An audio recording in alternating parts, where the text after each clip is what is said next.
बता दें, केंद्रीय मंत्री चिराग पासवान और उनकी पार्टी के नेताओं ने साफ तौर पे बिगुल फूंक दिया है कि चिराग पासवान अब उधार के नेता नहीं रहे। समय जब जैसा था वैसा उन्होंने किया, लेकिन समय अब ये है कि चिराग पासवान एकला चलो वाले रणनीति पर काम करेंगे। यानी चिराग पासवान चाहे वो बिहार हो या फिर आने वाला उत्तर प्रदेश का विधानसभा चुनाव हो, पार्टी उनके चेहरे पर चुनाव लड़ेगी और पार्टी अब अकेले उन्हीं के नामों को आगे बढ़ाने का काम करेगी। साथ ही साथ चिराग पासवान बिहार में भी अब अकेले वाली रणनीति पर काम करेंगे। नमस्कार, मैं हूं संजीव और आप देख रहे हैं आप तक न्यूज। अगर आप हमारे चैनल पर नए हैं तो चैनल को जरूर सब्सक्राइब कर लें। आपको बता दें कि उत्तर प्रदेश की राजनीति में चुनावी सरगर्मियां तेज होने लगी है, लेकिन इसी बीच लोक जनशक्ति पार्टी रामविलास ने राजधानी लखनऊ में बड़े राजनीतिक संकेत भी दे दिए हैं। शहर के कई प्रमुख चौराहों पर मुख्यमंत्री आवास कालिदास मार्ग के बाहर लगाए गए पोस्टरों ने सियासी गलियारों में हलचल मचाई है। पोस्टरों पर जो लिखा गया नारा है कि क्यों मांगे नेता उधार जब अपना नेता है तैयार, अब चर्चा का सबसे बड़ा विषय बन गया है। इन पोस्टरों को पार्टी के राष्ट्रीय अध्यक्ष और केंद्रीय मंत्री चिराग पासवान की राजनीतिक रणनीति से जोड़कर देखा जा रहा है और माना जा रहा है कि पार्टी अब बिहार से बाहर भी निकलकर उत्तर प्रदेश में अपनी मजबूत पहचान बनाने की दिशा में तेजी से काम कर रही है। वही बात करें तो लोक जनशक्ति पार्टी रामविलास के सांसद अरुण भारती ने साफ संकेत दे दिया है कि पार्टी आने वाले विधानसभा चुनाव में उत्तर प्रदेश की सभी 403 सीटों पर अपनी मजबूती दर्ज कराने की तैयारी में है। इसके लिए संगठन को बूथ स्तर तक मजबूत करने की रणनीति पर काम किया जा रहा है। पार्टी का फोकस खास तौर पर दलित, पिछड़े और वंचित वर्गों पर है। अरुण भारती ने प्रदेश में दलित समाज के खिलाफ हो रही कथित घटनाओं का मुद्दा भी उठाया है और कहा है कि उनकी पार्टी कमजोर तबकों की आवाज को मजबूती से उठाएगी और उनका आवाज बनेगी।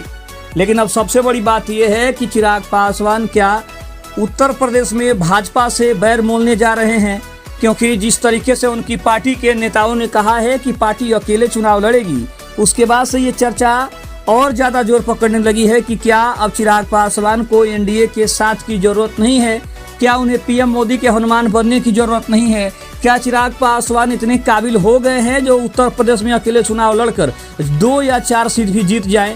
क्योंकि जिस तरीके से उनके पार्टी ने 403 सीटों पर अकेले चुनाव लड़ने की बात कही है, उससे एक बात तो स्पष्ट हो गई है कि चिराग पासवान भी अब कहीं ना कहीं अपनी पार्टी को अकेले चलने की रणनीति पर काम करने वाले हैं और उसी रणनीति पर आगे बढ़ने की तैयारी कर रहे हैं।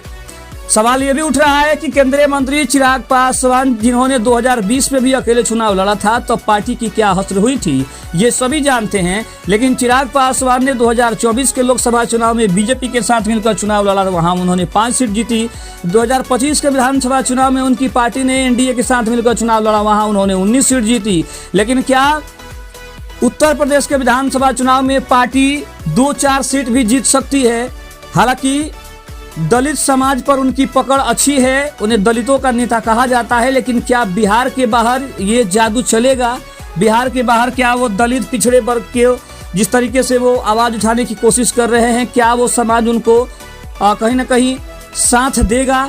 क्योंकि अगर देखा जाए तो उत्तर प्रदेश में दलित समाज का जितना भी वोट है, जितना भी कैडर वोटर हैं, वो सब बीएसपी और एसपी के हैं। लेकिन क्या बीएसपी को कड़ी टक्कर वो दे पाएंगे?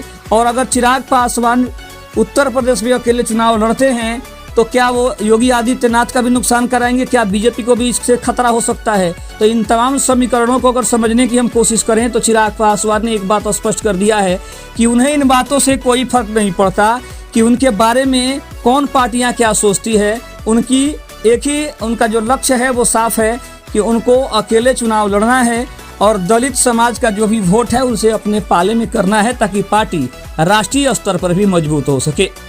खबर अच्छी लगे तो चैनल को जरूर सब्सक्राइब करिएगा। तब तक के लिए धन्यवाद। जय हिंद, जय भारत।